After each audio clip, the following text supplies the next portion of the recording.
Hi, I'm Davina Bacon. I'm one of the Young Critics for the Young Critics Scheme, chosen by the Poetry Society and the T.S. Eliot Prize to review Quiet by Victoria Adequoye-Bully, which has been shortlisted for the prize.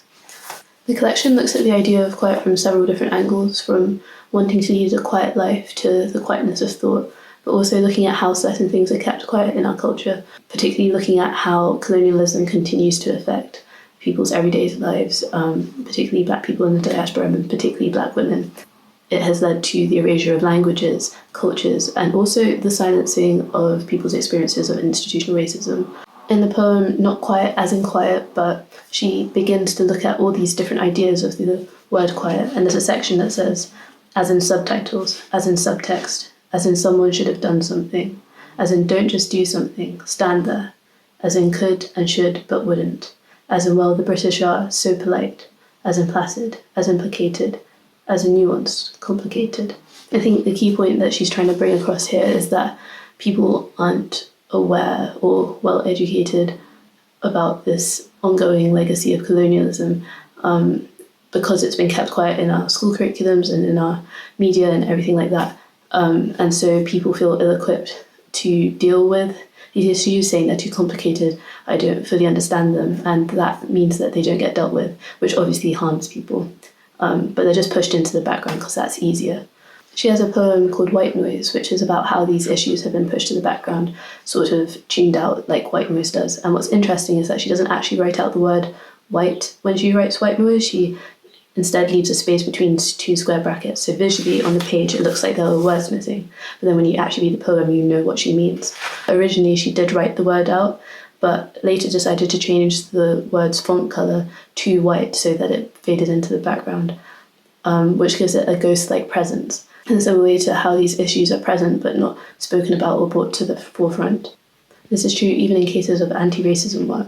And there's a section in the poem which says, there was white noise in the wounding, and there was white noise in the wording of the apology, the white noisiness of which made entirely void the apology, and there was white noise in the diversity statement. I think what she's saying with this is, going back to this idea of subtext that she mentioned in the other poem, we need to look deeper into our history and into our current culture to see where all of these racist assumptions have come from, because even in anti-racism work, there's a centering of white guilt, when really the thing that should drive anti-racism work should be wanting peaceful, quiet lives for Black people. What I love about this collection is that she doesn't just focus on the issues facing the Black diaspora today, but also moves on to think about what would it look like if they could pursue these quiet and peaceful lives. And so she has poems that don't necessarily have anything to do with racism or institutional equality, but are just about watching a cat play or being in love or a snail. And what's really cool is that she doesn't separate this from her identity at all, but comes from this place of knowing her history and knowing herself and her identity, and then looking out at the world from that perspective. So in the poem of the snail and its loveliness, she writes, home is wherever you are right now. Everywhere you go is where you live. And I think that's a really beautiful picture of what it's like to be a part of the diaspora, because there's this fragility about your home and potential pain and harm could come to it, but also you are able to take that story with you wherever you are. And even if you don't belong to the land you're on, you're still at home. More broadly, I think this is one of the key messages of the collection as a whole, the importance of knowing history and acknowledging pain, but also celebrating the richness of the diaspora story. And I think this is echoed by the entire structure of the book. So it's split into several sections, and the majority of them are named after interior building parts. So the first section is called A Door, A Key. There's a section called Room of Conditions and Refusals. There's a section called Interiors.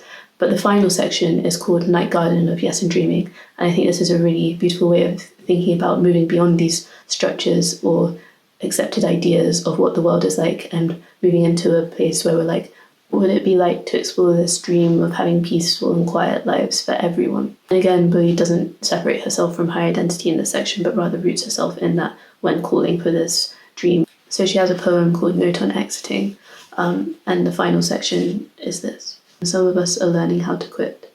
There'll be no business as usual if that business is not of love. There will be no business as usual if that business is not of love. There will be no business as usual today. love is our only business, forever and ever. What's really beautiful about that poem is that it is a collective call to this action. Some of us are learning how to quit. This work isn't something that we do alone, and it's knowing our collective history that allows us to come together to move towards this world of peace and quiet for everyone. Thank you for listening. If you want to watch the other Young Critics videos, they'll be on this channel as well. And if you want to find out more about this collection or the T.S. Eliot Prize shortlist as a whole, the links will be in the description.